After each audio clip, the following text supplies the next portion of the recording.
Mai abun mamaki soyayya, mai abun ban tausayi a rayuwa shine so. Mai abun mamaki soyayya, mai abun ban tausayi a rayuwa shine so.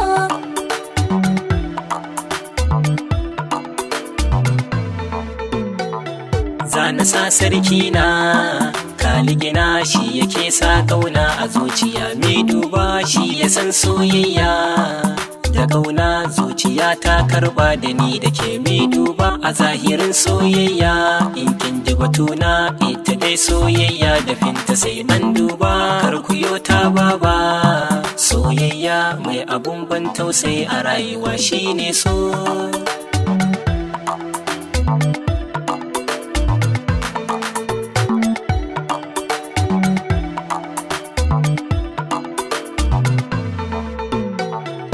Wayyo soyayya mai kauna, warware soyayya sai an tarayya.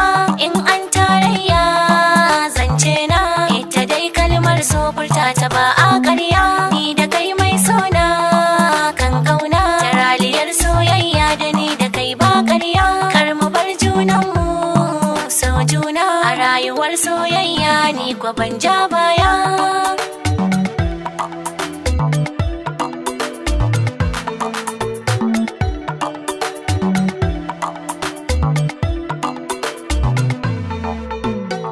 Fagen batun soyayya na wahala tun ina ɗan yaro, nake ta so mai tsafta. Akan batun soyayya mai kalla an ce ban da shi, akan hakan da na furta tunaninsa akalla. Mai kalla batun kuɗi shi ne so, hakan ko ba shi da tsafta. Shi so ra'ayi ne ba talla, zuciya ta karɓa batun kuɗi bai zo ba.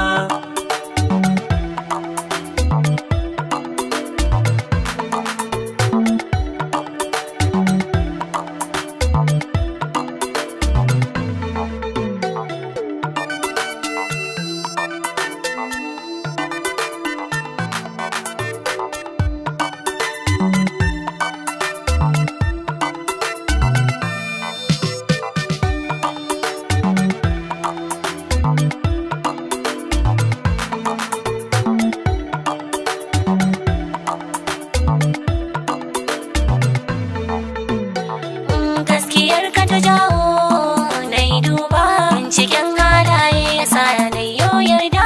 Kar ka damu ka bar su mi duba, gaskiyar kalmar so akan mu min yo yarda. Gaskiyar soyayya ita na duba, zuciya ta yarda da kai batun na yarda. Zuciyar soyayya ita na kalla, rayuwa za ta yi kyau idan ana yin gaskiya.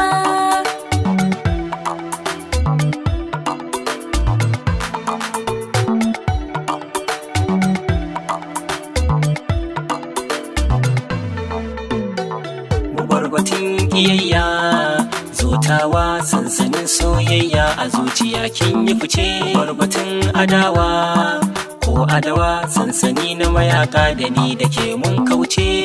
Ganin sa'aranmu zotawa, muhassada ko makiya da ni da ke mun dace. Batun yan raki, sansanin soyayya da ni da ke mun yi gaba.